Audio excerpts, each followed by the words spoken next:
بسم اللہ الرحمن الرحیم۔ اسلام دین فطرت ہے، اس میں فطرت انسانی کے جائز تقاضوں کو نہ کچلا جاتا ہے اور نہ شتر بے مہار کی طرح ہر جگہ منہ مارنے کی اجازت دی جاتی ہے۔ افراد و تفرید سے یکسر پاک انسان کے تمام تمدنی اور معاشرتی حقوق کی ضمانت شرعیت اسلامیہ میں موجود ہے۔ غم انسانی فطرت کا تقاضا ہے، اس حوالے سے سوگ کی معتدل تعلیمات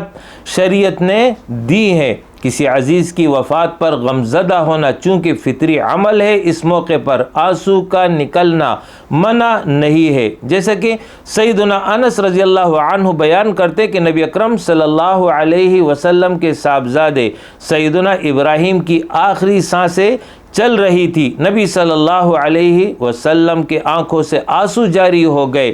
تو عبد الرحمن بن عوف رضی اللہ عنہ نے عرض کیا، اللہ کے رسول کیا آپ بھی روتے ہیں؟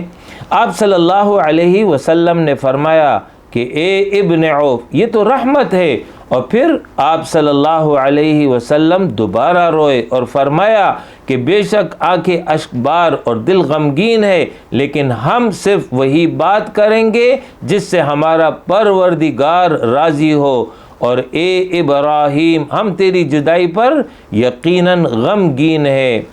اسی طرح ایک اور روایت اسامہ بن زید کی ہے کہ سیدہ زینب کا بیٹا قریب المرگ تھا، آپ صلی اللہ علیہ وسلم کے گود میں تھا، آپ کی آنکھوں سے آنسو جاری ہو گئے تو اس موقع پر سعد بن عبادہ رضی اللہ عنہ نے عرض کیا، اللہ کے رسول یہ کیا ہوا؟ آپ صلی اللہ علیہ وسلم نے فرمایا کہ آنسو تو اللہ کی رحمت ہے، اللہ نے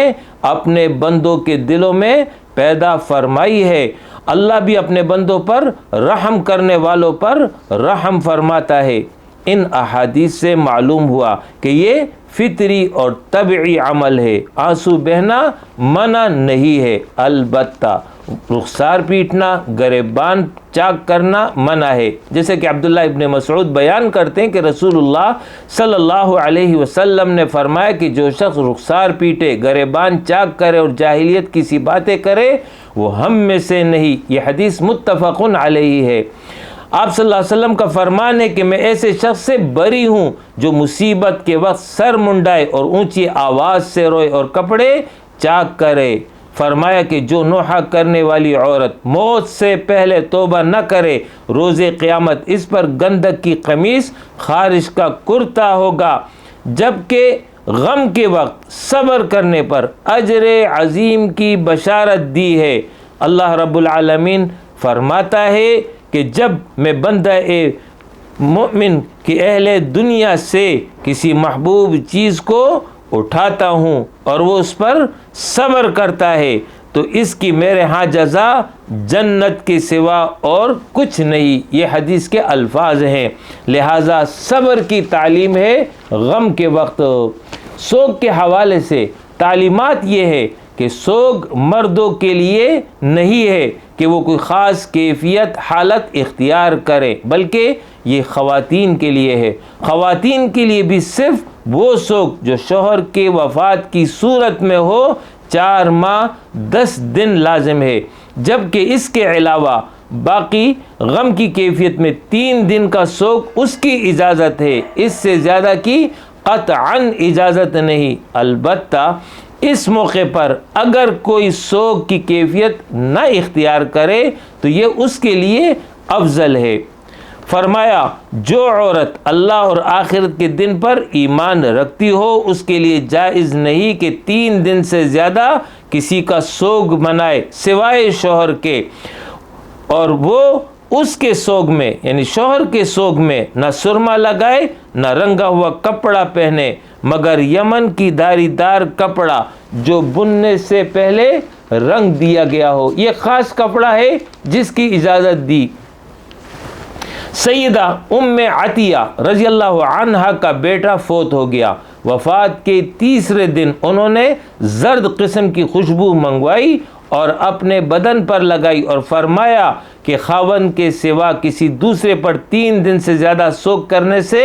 ہمیں منع کیا گیا ہے۔ ام المؤمنین ام حبیبہ کے والد سیدنا ابو سفیان رضی اللہ عنہ جب فوت ہوئے تو ام المؤمنین نے 3 دن کے بعد خوشبو منگوائی اور ایک لونڈی نے ان کو یہ خوشبو لگائی اور ام المؤمنین نے خود اپنے چہرے پر بھی لگائی اور اس کے بعد فرمایا کہ واللہ مجھے خوشبو استعمال کرنے کی کوئی ضرورت نہیں تھی، لیکن میں نے رسول اللہ صلی اللہ علیہ وسلم سے سنا ہے کہ آپ صلی اللہ علیہ وسلم نے فرمایا کہ کسی عورت کے لیے جو اللہ اور آخرت کے دن پر ایمان رکھتی ہو یہ جائز نہیں کہ وہ 3 دن سے زیادہ کسی کا سوگ منائے سوائے شوہر کے کہ اس کا سوگ 4 ماہ 10 دن ہے۔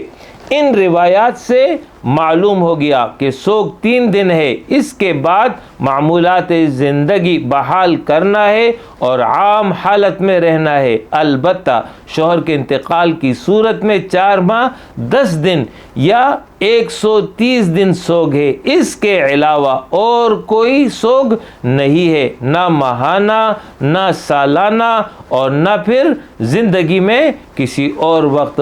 وآخر دعوانا ان الحمد للہ رب العالمین۔